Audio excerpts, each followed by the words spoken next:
Hi, I'm Dr. Blake, the Cooking Doc. May 1st is National High Potassium Awareness Day, a campaign started by the American Association of Kidney Patients. I am a nephrologist and I'm also the Cooking Doc, and you may know me better as the Cooking Doc. And today I'm so excited to answer all of your questions about high potassium. It's really important for people with kidney disease to understand how much potassium is in the food that they eat. Too much potassium, if it builds up in your blood, can cause heart problems. And if your kidneys are not filtering at 100%, or if you're on certain medicines that can raise the potassium in your blood, you can have a tendency to have high potassium buildup and put you at risk for these heart problems. So it's really important to monitor the amount of potassium that you take in if you have kidney disease and understand exactly what your potassium limits are. So make sure you join us for the May 1st National High Potassium Awareness Day, the Are You OK campaign and webinar, and you can register at www.areyouok.org. So the American Association of Kidney Patients solicited questions from all over the country regarding potassium, and boy, did we get some good ones. Some of these really made me think and are fantastic questions to help you understand why potassium is important and how potassium fits in to your kidney health. Let's start with Mark.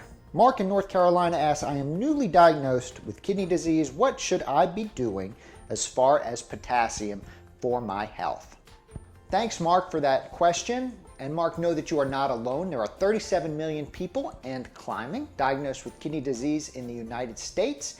And I am so glad that you are invested in your health and trying to find out more information. The most important thing to do at this point for your potassium, Mark, is to find out where along the spectrum you are with kidney disease and to know what your potassium levels are in your blood. The potassium limitations for people with kidney disease depend on a lot of different things. People with mild kidney disease, that's usually stage 1, stage 2, or stage 3A, usually don't have any potassium restrictions. And so for you, talk to your doctor or your dietitian and see if your potassium levels are normal and if you're at risk for high potassium. And if you're not, then you may not have any potassium limitations. On the other hand, if you're in stage 4 or 5 kidney disease or on dialysis, you may need to limit the potassium in your diet. So ask your doctor, what is my potassium level in my blood? Am I at risk for high potassium? And if you are at risk, then do exactly what you're doing.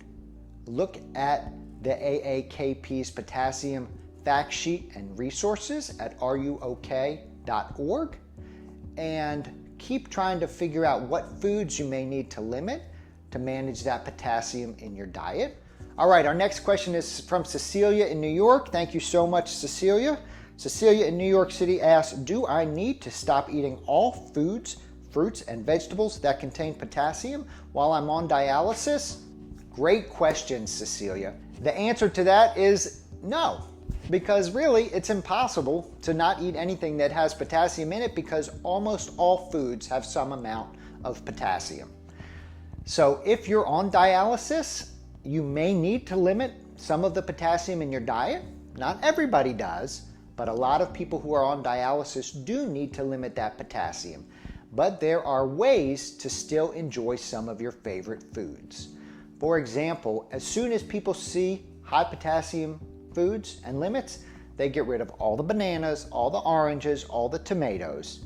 And that will certainly lower the potassium in your diet, but there are some people that just love tomatoes. So if you're on a potassium restriction, but you love tomatoes, maybe you can have a slice of tomato, 2 slices of thin tomato on your sandwich. So you can make changes to your diet without giving up all foods, drinks, everything that has high potassium in it. The other thing to do is to really work with your dietitian.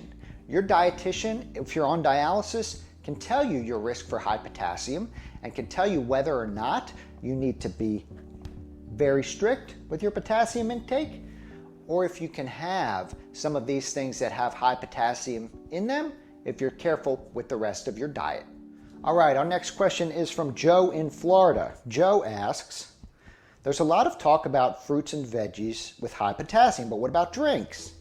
Should I stay away from certain types of drinks like juice, sports drinks, or milk? Joseph, the answer to that is absolutely yes.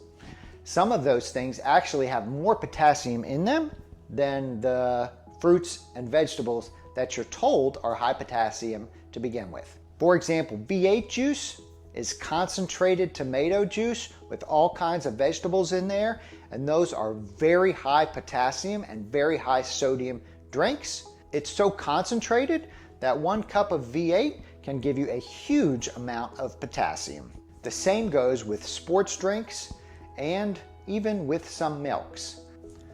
Renee in Dallas asks, can you tell me more about salt substitutes with high potassium? So this is going to probably sound familiar to a lot of you, but many of you are told to eat a lower sodium diet. And sodium in the store for most of us is sodium chloride. So everybody with kidney disease needs to be on a lower sodium diet. So what do people do oftentimes is they go into the store and they buy the salt substitute, thinking that that will be a safer alternative to regular salt. The problem with the salt substitute is that instead of sodium chloride, it's potassium chloride. And so you may not be getting the same sodium load, but you are getting a potassium load. And if you need to limit the potassium in your diet, then the salt substitutes that are potassium chloride can be very, very dangerous. Plus, those potassium chloride substitutes, those salt substitutes, I don't think they taste very good. So stick with regular salt, just use a little bit at a time and limit your processed foods and eating out. And that's the way to lower the sodium in your diet, not by going with the salt substitute, because that potassium chloride can be very dangerous. Adam from Iowa asks, are there foods to eat to help lower my potassium if and when my levels get too high? And that is just a great question. And the answer is no. There aren't any specific foods that you can eat to bring your potassium down once it gets too high. There are lots of medicines that you can take, things that can help you get rid of potassium through your urine or through your stool that can bring the potassium level down in your body.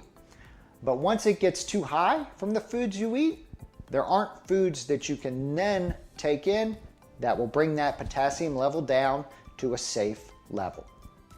I hope you're enjoying these questions and answers. Make sure you join us on May 1st for National High Potassium Awareness Day, the Are You OK campaign. You can register at areyook.org. Make sure you sign up today. Lana from Illinois asks, how does low potassium affect the heart or other areas of the body? Truth is that low potassium can cause just as many problems as high potassium. The symptoms of low potassium can also affect your heart, so they can cause irregular heart rhythms the same way the high potassium can. And low potassium can also make your muscles really weak.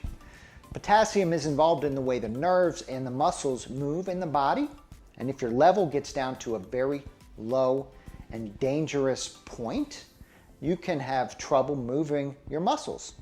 The good news is that with regular blood tests, you can see where that potassium level is and hopefully avoid both high and low potassium levels. For lots of educational resources, including an infographic and a fact sheet, make sure you go to areyook.org and download them today. Boy, these are such great questions. Callie from Virginia asks, I love guacamole and salsa. Any tips to substitute so that I can make low potassium guacamole or salsa?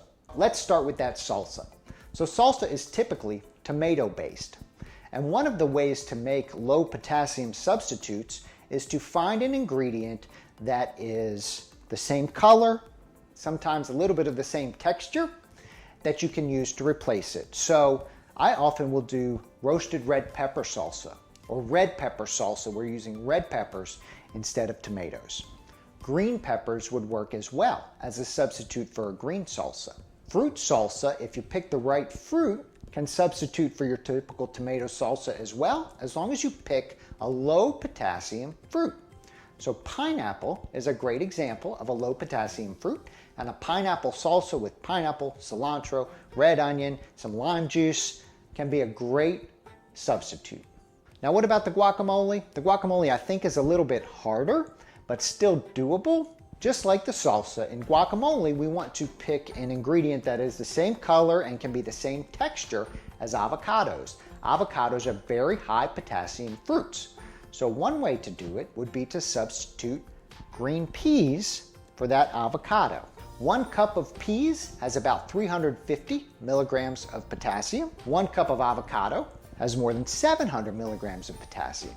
Jane from New York, Jane asks, with plant-based foods, you only absorb about half of the phosphorus. Is there any clinical research that is showing that we absorb less potassium with plant-based foods? Jane, I gotta tell you, I had to look up the answer to this one because I wasn't sure. But there is a lot of research going on out there to demonstrate if that potassium in plants is absorbed and causes the same amount of problems as other types of potassium.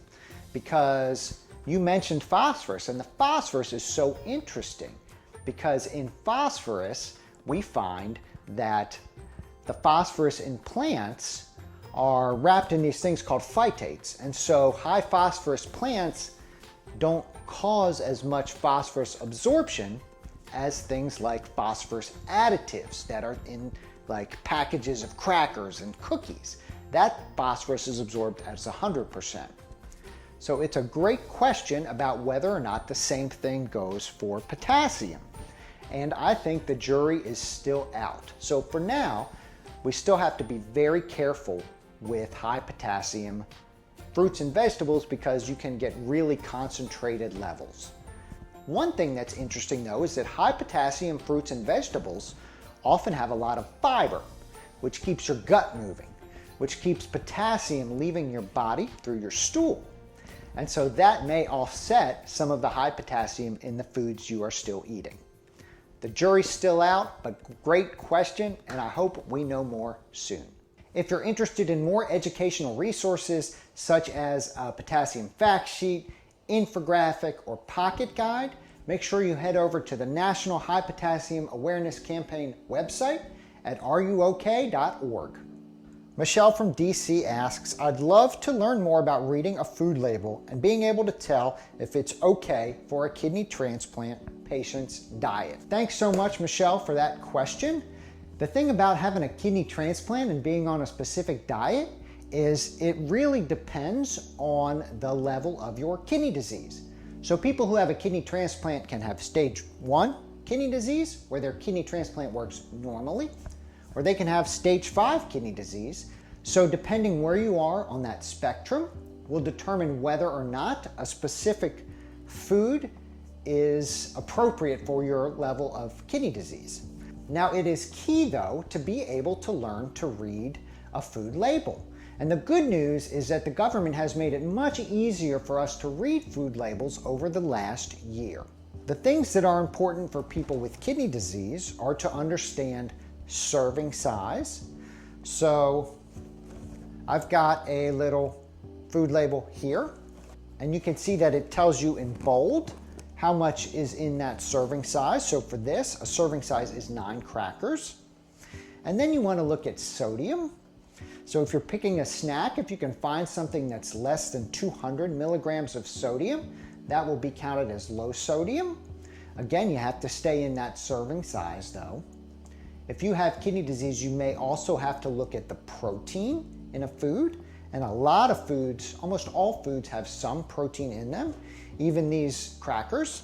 So that will be listed in the form of grams. You can see it right there on every food label. And then, of course, the topic of the day, potassium, is also required to be listed on all the food labels. These crackers have 0 potassium. So it's important to know that those are the things that you're mainly looking at as a person with kidney disease, and understanding how those specific limitations fit into your diet.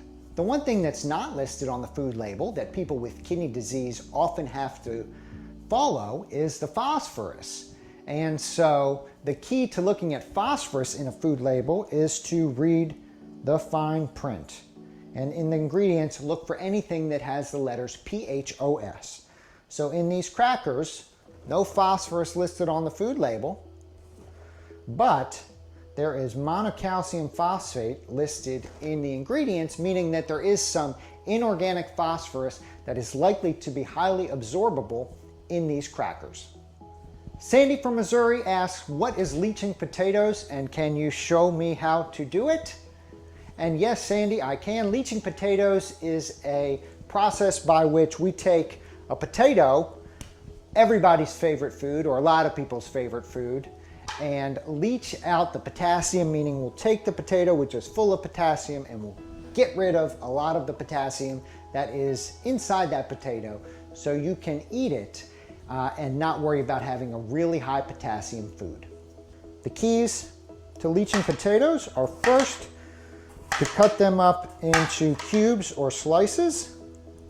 So the smaller the cubes, the easier that potassium will leach out. So we're going to cut these into cubes.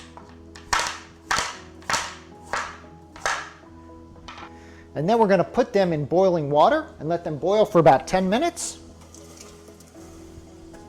That will get rid of a lot of the potassium and bring it into the water. Then we drain them and we can cook them with much less potassium than they had before. Thank you all so much for watching. It was an honor to partner with the American Association of Kidney Patients. I'm Dr. Blake, the Cooking Doc. I'm also the author of the book, The Cooking Doc's Kidney Healthy Cooking, a modern 10-step guide to preventing and managing kidney disease. Make sure you check out Facebook, Instagram, and Twitter so you can learn more about May 1st and the National High Potassium Awareness Day and the Are You OK campaign. You can find out more on social media at RUOK 5.1. Happy cooking, everybody. Learn about potassium in your diet. It really will allow you to eat the foods that you love and make sure you're doing that safely for your level of kidney disease and keeping your heart protected.